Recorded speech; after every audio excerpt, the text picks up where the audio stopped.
Welcome to P news. ముందుగా headlines చూద్దాం.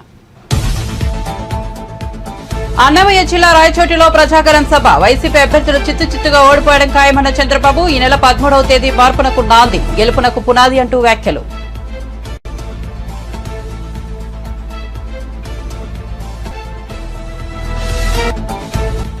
ఏపీలో మే 13న సార్వత్రిక ఎన్నికలు. విజయవాడలో AP CEO Mukesh Kumar Meena press meet. ఏపీలో మొత్తం 4.14 కోట్ల మంది ఓటర్లు. ఉల్లంఘనకు సంబంధించి ఇప్పటివరకు 864 ఎఫ్ఐఆర్లు. ఇప్పటివరకు 203 కోట్ల సొత్తు సీజ్. తిరుమలలో మధ్యాహ్నం పూర్తిగా మారిపోయిన వాతావరణం. అరగంట సేపు జోరువాన, భారీ వర్షంతో చల్లగా మారిపోయిన తిరుమల.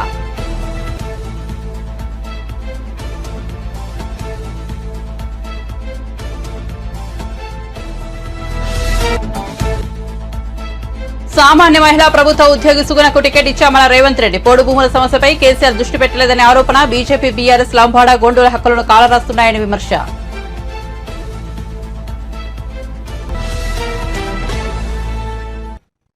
ఇక వివరాల్లోకి వెళ్తే అన్నమయ్య జిల్లా రాయచోట్ల ఏర్పాటు చేసిన ప్రజాగలం సభకు టీడీపీ అధినేత చంద్రబాబు హాజరయ్యారు. ఈ సందర్భంగా ఆయన ప్రసంగిస్తూ కూటమి అభ్యర్థి బీజేపీ నేత నల్లారి కిరణ్ కుమార్ రెడ్డి చేతిలో రాజంపేట వైసీపీ ఎంపీ చిత్తుగా ఓడిపోవడం ఖాయమైందని అన్నారు. ఇక్కడ శ్రీకాంత్ రెడ్డి ఎగిరిగిరి పెట్టారు, కానీ సరైన మొగుడు దొరికాడంటూ పక్కనే ఉన్న రాయచోటి టీడీపీ అభ్యర్థి మండిపల్లి రాంప్రసాద్ రెడ్డి భుజం తట్టారు. శ్రీకాంత్ రెడ్డికి రాంప్రసాద్ రెడ్డి సరైన అభ్యర్థి అని అభివర్ణించారు. ఈ నెల 13వ తారీఖు మార్పుకు నాంది, గెలుపునకు పునాది అని పేర్కొన్నారు. బిల్లు పాస్ చేసింది నువ్వు, ఇప్పుడు వచ్చి ఇది వస్తే ఏదో అయిపోతుందని. ఆ బిల్లు వల్ల ఎవరికి నష్టం లేదు. అవునా కాదా తమ్ముళ్ళని అడుగుతున్నా. నేను ఒకటే చెప్తున్నాను, ఎన్డీఏలో తెలుగుదేశం భాగస్వామ్యంగా ఉంటే 95లో ఉర్దూ యూనివర్సిటీ పెట్టాం వాజ్పేయి గారి సహకారంతో. ఆ రోజే ఫైనాన్స్ కార్పొరేషన్ ఎస్టాబ్లిష్ చేశాం, హజ్ హౌస్ కట్టాం. తర్వాత రాష్ట్రం విడిపోతే ఇక్కడ ఒక హజ్ హౌస్ కడపలో కట్టాం. కడపలో నేను హజ్ హౌస్ కడితే ఒక డిప్యూటీ సీఎం ఉన్నాడు, 10% పని పూర్తి చేయలేదు తమ్ముళ్ళు. నేను అందుకే మీ అందరికీ హామీ ఇస్తున్నా, కడపలో హజ్ హౌస్ కడతాం, విజయవాడలో హజ్ హౌస్ కడతాం. హజ్ యాత్రకు పోయే యాత్రికులకి 1 లక్ష రూపాయలు ఆర్థిక సహాయం చేసే బాధ్యత మాది. ఇదే కాదు, ఈరోజు ఒకటే చెప్తున్నా, ఉర్దూ 2వ భాష మేమే చేశాం. నేను అడుగుతున్నా, ఈరోజు దుల్హాన్ వస్తుందా మీకు? రంజాన్ తోఫా వస్తుందా మీకు?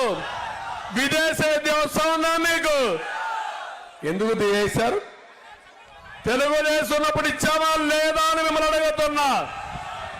ఇంకో పక్క మౌజములకి ఇమాములకి 5,000 3,000 రూపాయలు ఇచ్చామా లేదా అని అడుగుతున్నా. అదే మరి షాదీ ఖానాలు కట్టాం, మసీదులకు ఆర్థిక సహాయం చేశాం. మళ్ళీ మీ అందరికి హామీ ఇస్తున్నా, మైనారిటీలు కాపాడుకునే బాధ్యత నేను తీసుకుంటా. కిరణ్ కుమార్ రెడ్డి గారు కూడా ఆయన హయాంలో ఎప్పుడు కూడా ఎవరికి అన్యాయం జరగలేదని చెప్పి మీ అందరికి హామీ ఇస్తున్నా. ఇక్కడికి వచ్చినప్పుడు నేను ఒకటే మీ అందరికీ, నూర్ భాషా కార్పొరేషన్ పెట్టి 100 కోట్ల రూపాయలు కేటాయించే బాధ్యత మాది. మైనారిటీ ఫైనాన్స్ కార్పొరేషన్ ద్వారా 5 లక్షల వరకు వడ్డీ లేని రుణాలు ఇప్పించే బాధ్యత మాదని మీ అందరికీ హామీ ఇస్తున్నా. ఇమాములకి మౌజములకి 10,000 5,000 ఆందోళన ఇచ్చే బాధ్యత మాదని మీ అందరికీ హామీ ఇస్తున్నా. ఇదే కాదు, ఢిల్లీలో సుప్రీంకోర్టులో ఉంది, ఏవైతే 4% రిజర్వేషన్లు, మంచి అడ్వకేట్లు పెడతాం, మీ తరపున పోరాడతాం, మీ రిజర్వేషన్లు కాపాడతామని మీ అందరికీ హామీ ఇస్తున్నా. మేము మసీదులు కట్టించేవాళ్ళం. ఈ దుర్మార్గుడు మసీదులే కాదు, ముస్లింల్ని చంపేసే రకం ఈ యొక్క సైకో. అవునా? ఏపీ ఎన్నికల ప్రధాన అధికారి ముఖేష్ కుమార్ మీనా విజయవాడలో మీడియా సమావేశం నిర్వహించారు. ఈ సందర్భంగా ఆయన మాట్లాడుతూ రాష్ట్రంలో 64% పోలింగ్ కేంద్రాలను వెబ్ కాస్టింగ్ పరిధిలోకి తీసుకొస్తామని తెలిపారు. రాష్ట్రానికి వచ్చిన ఎన్నికల పరిశీలకులు కొన్ని నియోజకవర్గాలను సమస్యాత్మకమని గుర్తించారని వారి సిఫారసుల మేరకు 14 నియోజకవర్గాల్లో 100% వెబ్ కాస్టింగ్ అమలు చేస్తామని పేర్కొన్నారు. పల్నాడు జిల్లాలో మాచర్ల, గురుచాల, వినుకొండ, పెదకూరపాడు, ప్రకాశం జిల్లాలో ఒంగోలు, నంద్యాల జిల్లాలో ఆలగడ్డ, తిరుపతి జిల్లాలో తిరుపతి, చంద్రగిరి, ఎన్టీఆర్ జిల్లాలో విజయవాడ సెంట్రల్, చిత్తూరు జిల్లాలో పుంగనూరు, పలమనేరు, అన్నమయ్య జిల్లాలో పీలేరు, రాయచోటి, తంబాలపల్లి నియోజకవర్గాల్లో పూర్తి స్థాయిలో వెబ్ కాస్టింగ్ అమలు చేస్తామని మీనా చెప్పారు.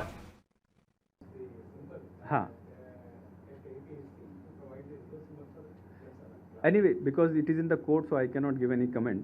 But we will file our election commission వాళ్ళ affidavit అని ఫైల్ చేస్తుంది.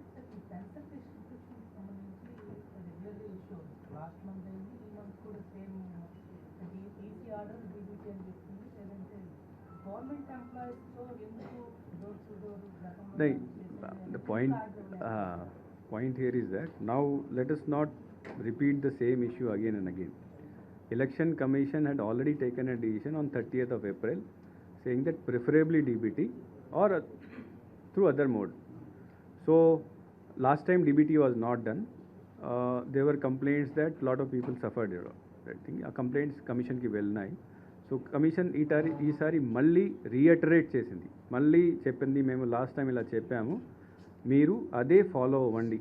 So last time because they said preferably కాబట్టి DBT they said that we'll go for DBT and then ఎవరికి అకౌంట్స్ లేవు వాళ్ళకి ఫిజికల్గా. So that issue is a settled issue from election commission point of view.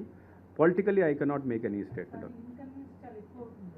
no, this I will not make any statement on that point. Regarding 6% vote share and led to assembly constituencies for a resistant party.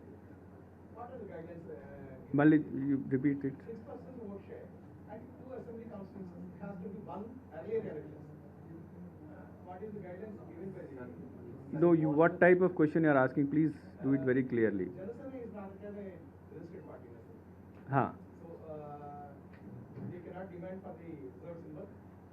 Reserve Janasena has never been given a reserve symbol. Janasena was given a common symbol. Reservation is different. Reservation is always for a recognized party. Janasena is a registered party, so they were given a common symbol.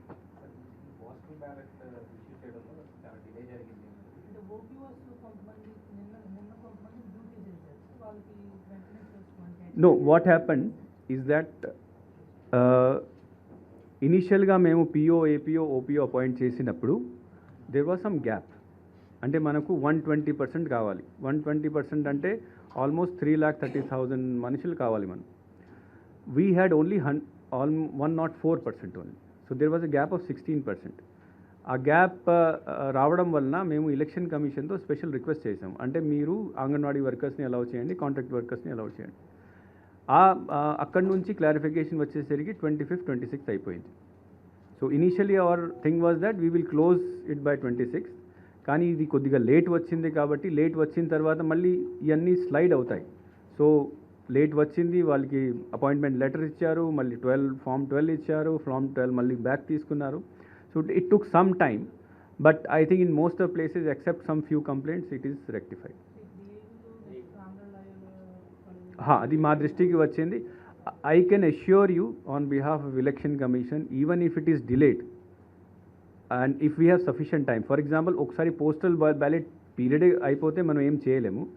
But that if they come, even if somebody is left out, if they come forward, they will request, we will on the same day we will give it to them in case it is left out. అంటే ఇప్పుడు because it is now continuous ప్రాసెస్లో. 2 తెలుగు రాష్ట్రాల్లో ఎండలు మండిపోతున్నాయి. ఎక్కడ చూసినా దాదాపు 45 డిగ్రీల ఉష్ణోగ్రతలతో జనాలను టాతెత్తిస్తున్నాయి. ఇప్పటికే ఎంతో మంది వడదెబ్బకు గురై ప్రాణాలు కోల్పోయారు. మరోవైపు కలియుగ దైవం శ్రీ వెంకటేశ్వర స్వామి కొలువై ఉండే తిరుమలలో భారీ వర్షం కురిసింది. భారీ ఎండలలో కొన్ని రోజులుగా అల్లాడిపోతున్న భక్తులు ఒక్కసారిగా కురిసిన వర్షంతో ఉపశమనం పొందారు. ఉదయం నుంచి కూడా తిరుమలలో వాతావరణం కొంత చల్లగానే ఉంది. మధ్యాహ్న సమయానికి వాతావరణం పూర్తిగా మారిపోయి అరగంట సేపు జోరువాన కురిసింది. ఈ వర్షంతో తిరుమల చల్లగా మారిపోయింది. మరోవైపు కొండపై భారీ వర్షం కురిసినప్పటికీ కింద తిరుపతిలో వర్షం లేకపోవడం గమనార్హం.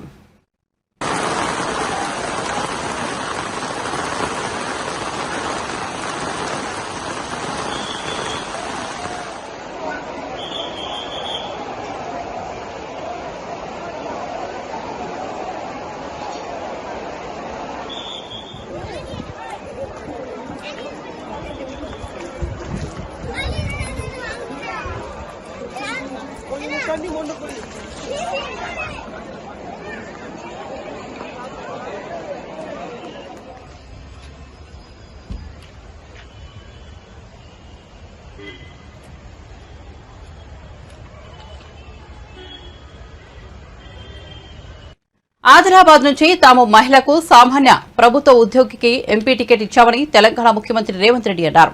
మంత్రి సీతక్క రిక్వెస్ట్ తో సోనియా గాంధీ ఆత్రం సుగుణ అనే ఆడబిడ్డకు టికెట్ ఇచ్చారని తెలిపారు. మీ తరపున సీతక్క ఉంటారని, మీ తరపున సుగుణ నిలబడ్డారన్నారు. ప్రజా సమస్యల పరిష్కారం కోసం పోరాడే సుగుణకు అందరూ ఓటు వేసి గెలిపించాలని కోరారు. ఆమెకు డబ్బులు ఉన్నాయని టికెట్ ఇవ్వలేదని, చదువుకున్నారని, ఆదిలాబాద్ సమస్యలపై అవగాహన ఉందని ఇచ్చామన్నారు. మొట్టమొదటిసారి అత్రం సుగుణ ఒక ఆడబిడ్డని పార్లమెంట్ ఎన్నికల్లో కాంగ్రెస్ బీఫామ్ ఇచ్చి ఈ ఆదిలాబాదు ప్రజల యొక్క ఆశీర్వాదం తీసుకొని ఈ ప్రాంతం యొక్క సమస్యల్ని గల్లీ నుంచి ఢిల్లీ వరకు వినిపించడానికి ఒక ఆడబిడ్డకు అవకాశం ఇచ్చి మీ ఆశీర్వాదం కోసం పంపినరు. ఈరోజు అత్రం సుగుణ మీ ఆశీర్వాదం కోసం మీ ముందుకు వచ్చింది. మిత్రులారా, ఆదిలాబాద్ పార్లమెంట్ నియోజకవర్గంలో ఆసిఫాబాద్కు ఒక ప్రత్యేకమైన స్థానం ఉంది. మీరు ఏ వైపు మొగ్గుతారో ఆ వైపే ఈ పార్లమెంటు నియోజకవర్గం గెలవడానికి అవకాశం ఉంది. మీరు ఆసిఫాబాద్, సిర్పూర్, కాగజ్ నగర్ ప్రాంతం నుంచి మా ఆడబిడ్డ ఈ ప్రాంత ఇన్ఛార్జ్ మంత్రిగా రాత్రింబగళ్ళు మీకు అండగా నిలబడి సీతక్క ఈ అడవి బిడ్డలకు, ఈ ప్రాంత సోదరులకు అండగా నిలబడి మీ ప్రాంతం యొక్క అభివృద్ధి కోసం రోజుకు 18 గంటలు కష్టపడుతుంది. ఈరోజు ఈ ఆసిఫాబాద్ సమావేశాన్ని జిల్లా పార్టీ అధ్యక్షుడు విశ్వప్రసాదరావు గారు, అదేవిధంగా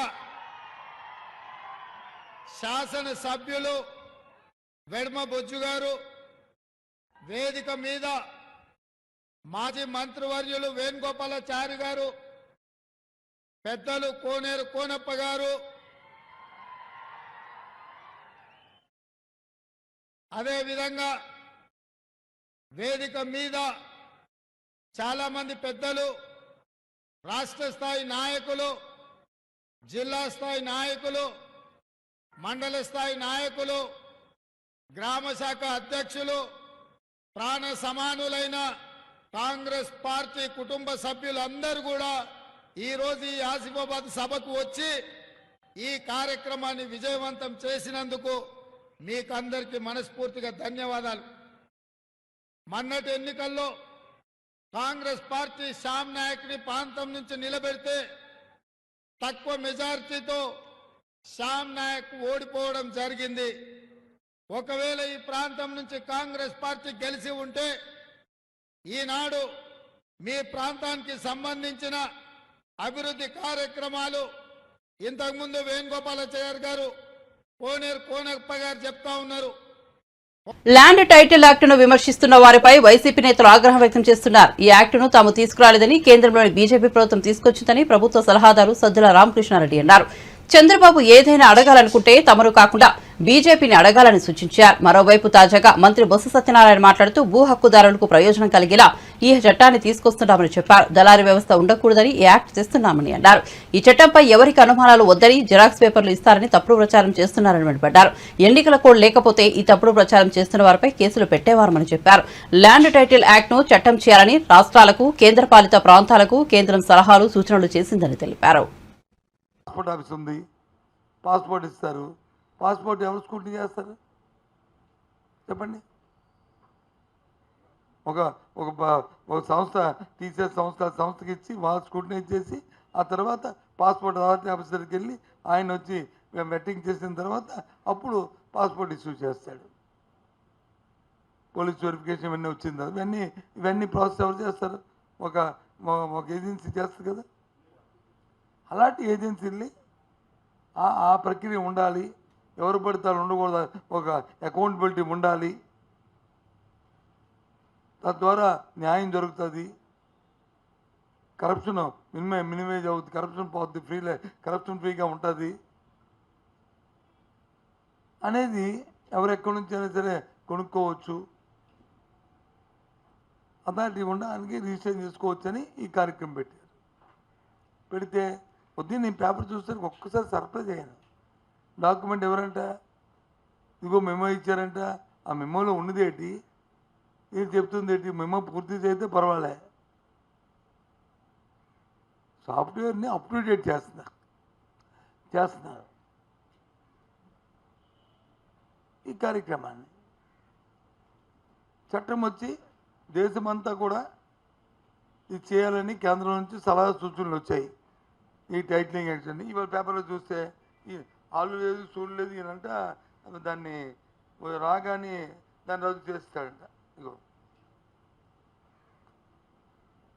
చట్టరాద్దాం, పనికి మాలని సంతకాలు, పనికి మాలని పేపర్, ఇది ఏంటిది?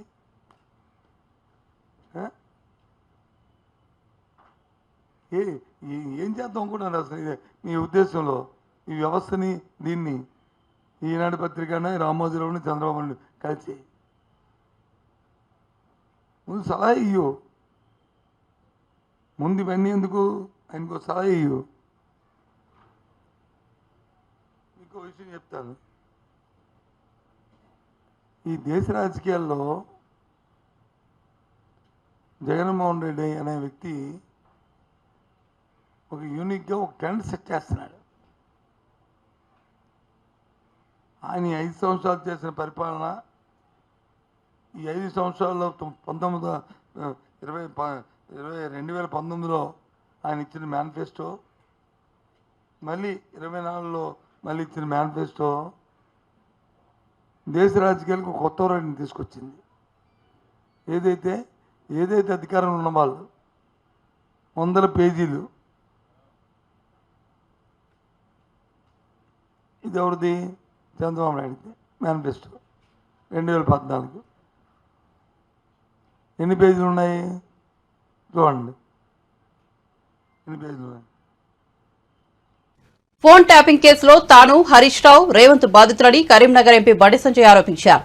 హైదరాబాద్ లోని బీజేపీ కార్యాలయంలో నిర్వహించిన మీడియా సమావేశంలో ఆయన మాట్లాడారు. 317 జీవో టీఎస్పీఎస్సీ సమయంలో తనను అరెస్ట్ చేయడానికి కారణం ఫోన్ ట్యాపింగ్ అని తెలిపారు. కాంగ్రెస్ ప్రభుత్వానికి చిత్తశుద్ది ఉంటే ఈ కేసును సీబీఐకి ఇవ్వాలని డిమాండ్ చేశారు. తెలంగాణ రాష్ట్రంలో బీఆర్ఎస్ కాంగ్రెస్ పార్టీలు ఇద్దరు కలిసి నాటకాలు ఆడుతున్న విషయం వాస్తవం. ఈయన ముఖ్యమైన ఆరోపణలు వచ్చినప్పుడు ఆ ఇష్యూ నుంచి ప్రజల దృష్టి మళ్లించడానికి ఈ 2 పార్టీలు కలిసి డ్రామాలాడుతాయి. గతంలో బీఆర్ఎస్ పార్టీ ఏ విధంగా వివరించిందో అనేక అంశాల మీద, కేసీఆర్ గారు ఏ విధంగా వివరించారో అదే పందాను ప్రస్తుతమైన కాంగ్రెస్ పార్టీ ప్రభుత్వం, రాష్ట్ర ముఖ్యమంత్రి గారు కూడా అదే పందాన్ని కొనసాగిస్తున్నారు. కాంగ్రెస్ పార్టీ ప్రభుత్వం కూడా అదే పందాన్ని కొనసాగిస్తున్నది.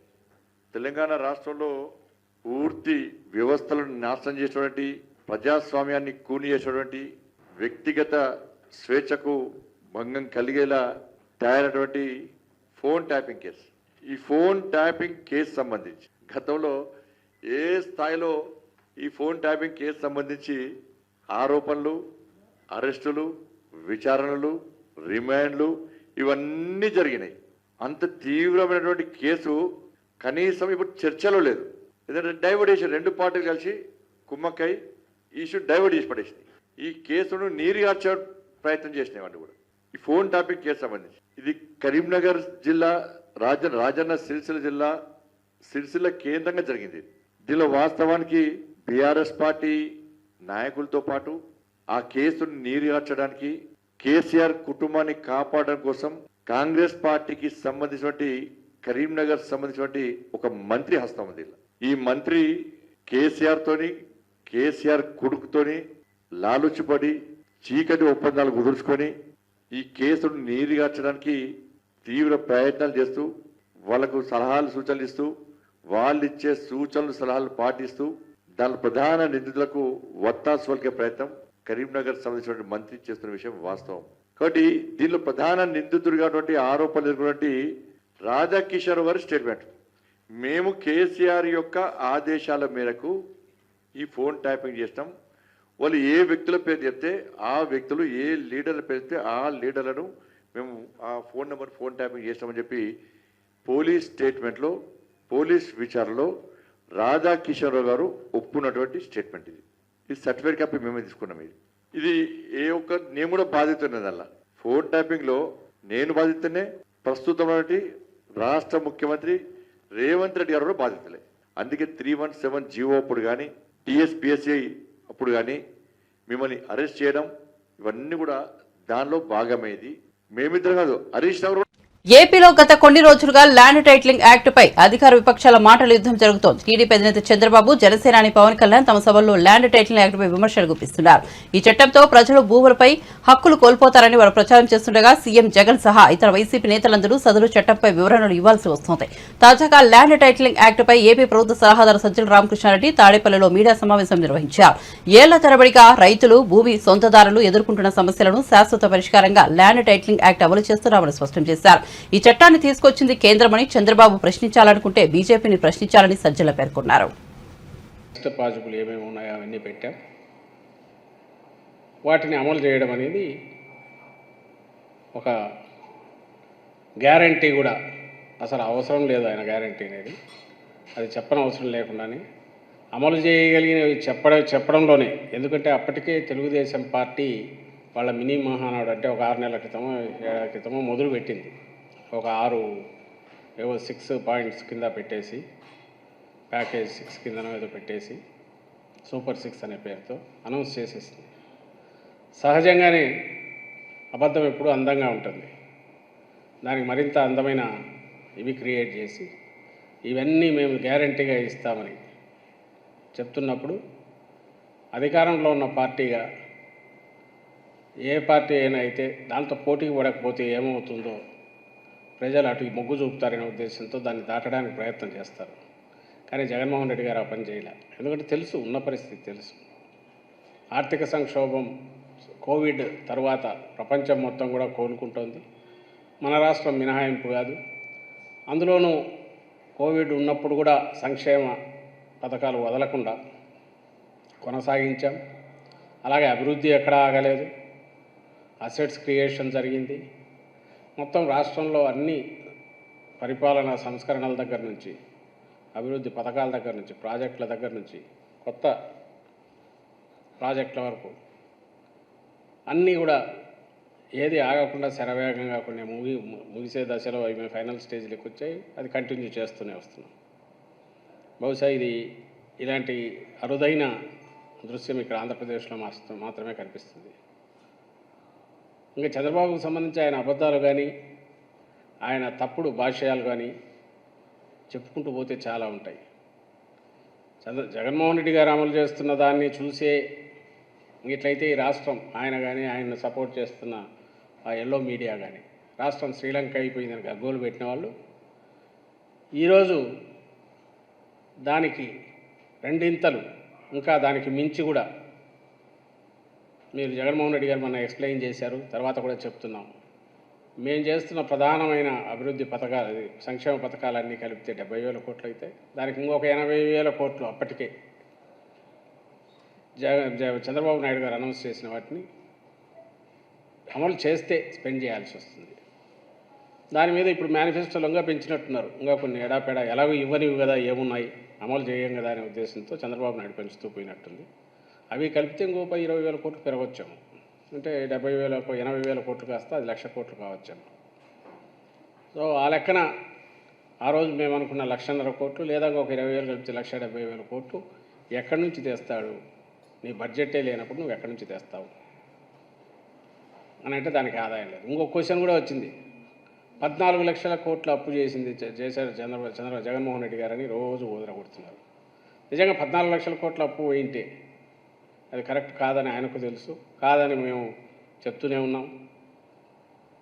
మరి ఇంత అప్పులో ఉన్నది నువ్వు వచ్చి నువ్వు ఇవన్నీ ఎట్లా అమలు చేస్తావు? దానికి ఆన్సర్ లేదు. ఎలాగో అమలు చేసే ఆలోచన లేనప్పుడు ఏముందని నువ్వు ఎడాపెడా చెప్తూ పోయిన అబద్ధాలు నమ్మి ఎవరైనా ఓటు వేస్తే ఆ తర్వాత ఆయన జనసేనాని పవన్ కళ్యాణ్ పార్వతీపురం మన్యం జిల్లా పాలకొండలో వారాహి విజయబేరి సభ నిర్వహించారు. ఈ సభలో ఆయన ఆసక్తికరంగా ప్రసంగించారు. ప్రసంగం మధ్యలో అక్కడే సీఎం జగన్ హోర్డింగ్ ఉండడాన్ని పవన్ కళ్యాణ్ గమనించారు. ఆ హోర్డింగ్ పై జగన్ బొమ్మతో పాటు కలలు నిజం చేయడానికి జగన్ కోసం సిద్ధమని రాసోంది. కెమెరా అటు తిప్పండయ్యా అంటూ పవన్ ఆ హోర్డింగ్ ను చూపించారు. కలలు నిజం చేయడానికంట మెగా డిఎస్సీ ఇచ్చి మీ కలలు నిజం చేశాడా, ఉపాధి అవకాశాలు కల్పించాడా, ఎస్డీ ప్లాన్ సబ్ ప్లాన్ ఇచ్చాడా అంటూ ప్రశ్నించారు. శ్రీకాకుళం ఉత్తరాంధ్ర శ్రీ మనకి ఒక్కొక్కళ్ళు మహాపండితులు ఉద్దండులు వాళ్ళందరినీ చూసి నేర్చుకుంది మన నేల కోసం పనిచేయటం, మీకోసం నిలబడటం.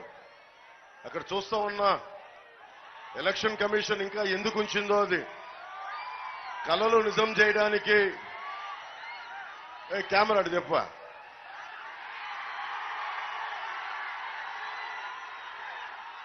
కళలు నిజం చేయడానికి జగన్ కోసం సిద్ధమంట.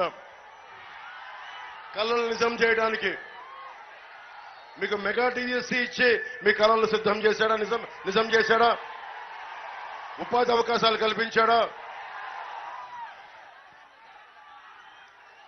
ఎస్టీ సబ్ ప్లాన్ ఇచ్చాడా మీకు?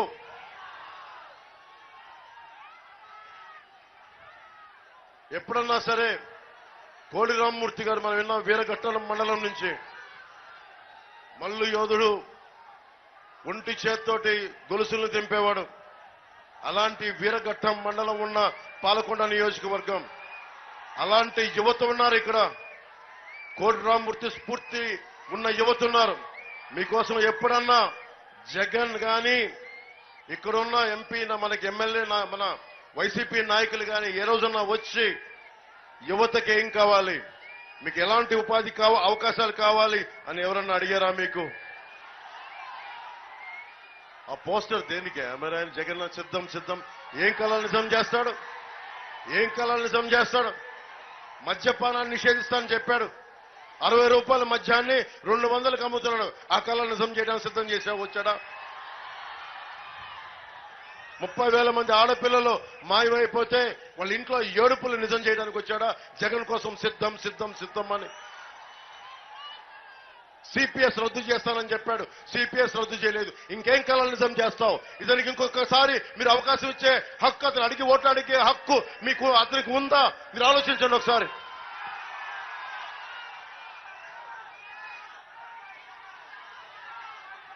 మనకి ముఖ్యంగా ట్రైబల్కి గిరిజనులకి ట్రైకార్ రుణాలు రావాలి. మొత్తం మన మనుషుల్ని పంపిస్తే దాదాపు 200 దుకాణాలు మన పాలకొండ నియోజకవర్గంలో ఉన్నాయి.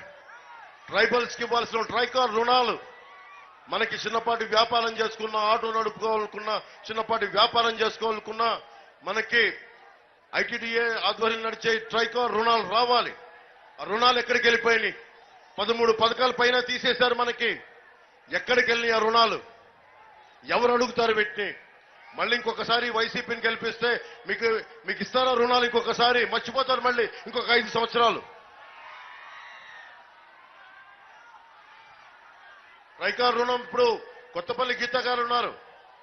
ఎందుకు నేను ఆవిడని వెనక ఉండి నిలబడి ఆవిడకి మద్దతు ఇస్తున్నానంటే, మనకి ట్రైకార్ రుణాలు యువతకి రావాలి, గిరిజన యువతకి రావాలి అంటే మనకి కేంద్రం 60% డబ్బులు ఇస్తుంది.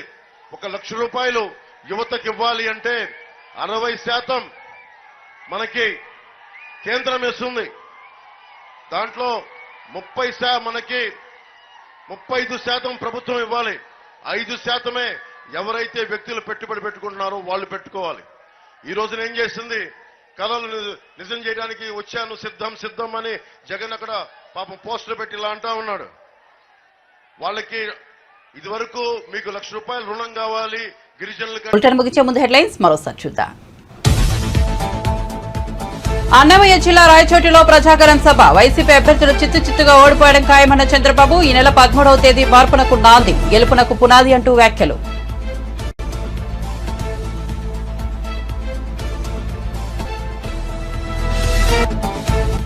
ఏపీలో మే 13న సార్వత్రిక ఎన్నికలు. విజయవాడలో AP CEO Mukesh Kumar Meena press meet. ఏపీలో మొత్తం 4.14 కోట్ల మంది ఓటర్లు. ఉల్లంఘనకు సంబంధించి ఇప్పటివరకు 864 ఎఫ్ఐఆర్లు. ఇప్పటివరకు 203 కోట్ల సొత్తు సీజ్. తిరుమలలో మధ్యాహ్నం పూర్తిగా మారిపోయిన వాతావరణం. అరగంట సేపు జోరువాన, భారీ వర్షంతో చల్లగా మారిపోయిన తిరుమల.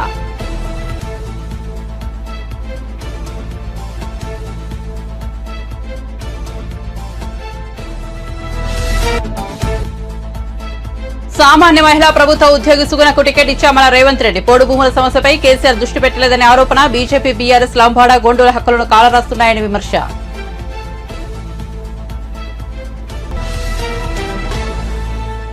మరిన్ని అప్డేట్స్ కోసం చూస్తూనే ఉండండి ఈపీ న్యూస్.